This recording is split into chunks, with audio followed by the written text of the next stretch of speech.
Bonjour à toutes et bonjour à tous. J'espère que vous allez bien, que vous avez passé une bonne semaine et que vous avez passé une bonne journée. Alors voilà, pour ceux qui n'ont pas encore acheté leur cadeau de Noël, ça commence à faire tard, hein. Moi, je sais que je suis dans ce cas-là et que je suis un peu en train de courir partout en ce moment pour trouver des cadeaux qui pourraient plaire. Et c'est difficile. C'est difficile aussi en littérature, quand on se dit qu'on a envie d'acheter un roman à quelqu'un et qu'on sait pas. On sait pas s'il aime les romans policiers, les thrillers, s'il aime les romans de science-fiction, les romans d'amour. On ne sait pas. Et c'est ça qui est difficile en littérature, c'est qu'on sait pas vraiment ce qui va plaire à la personne. Mais j'ai trouvé un cadeau qui pourrait plaire. Culotté.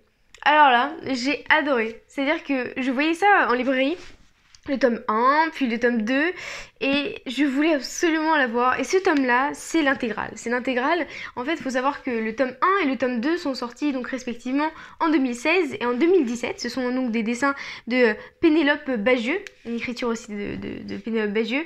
Et il y a même en 2020 sur France Télévisions une série 100% animation d'après cette BD qui est sortie. Donc si vous voulez aller approfondir la lecture de Culotté 1 et Culotté 2 ou de l'intégrale, vous pouvez aller sur France Télévisions. Et donc finalement, ce tome, je l'ai absolument adoré. C'est l'histoire de femmes. L'histoire de femmes, alors le sous-titre même de ce livre, c'était Culotté, des femmes qui ne font que ce qu'elles veulent. On a différentes histoires de femmes qui ont marqué l'histoire et surtout le point important je dirais c'est que elles n'ont pas écouté les mœurs de leur temps, elles n'ont pas écouté les hommes qui ne voulaient absolument pas qu'elles se réalisent. Elles n'ont écouté personne, elles ont juste écouté ce qu'elles étaient, leur propre instinct, et elles ont absolument changé l'histoire. On va avoir plusieurs personnages très connus.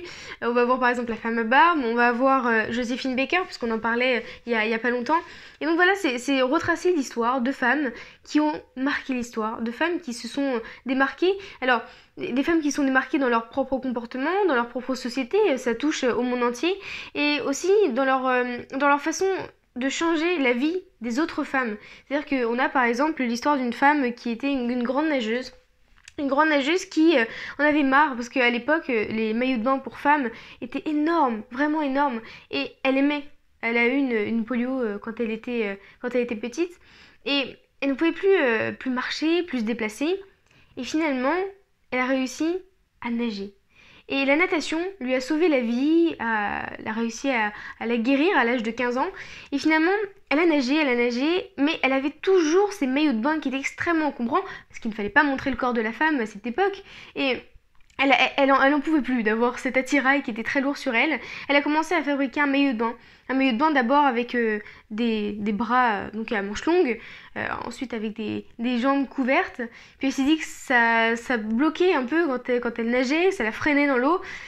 Pourquoi pas enlever les manches, et puis pourquoi pas enlever les jambes. Et puis finalement, c'est un maillot de bain qui s'est raccourci et qui a absolument libéré le corps de cette femme quand elle nageait, parce qu'elle a fait des grands exploits, nager dans la Seine et d'autres performances. Mais il y a aussi le corps des autres femmes, et c'est à ce moment-là que les femmes ont commencé à se libérer, commencé à porter ce maillot de bain sur les plages, et ça choquait au début, mais finalement voilà, ça a réussi à transformer la vision des femmes et la société.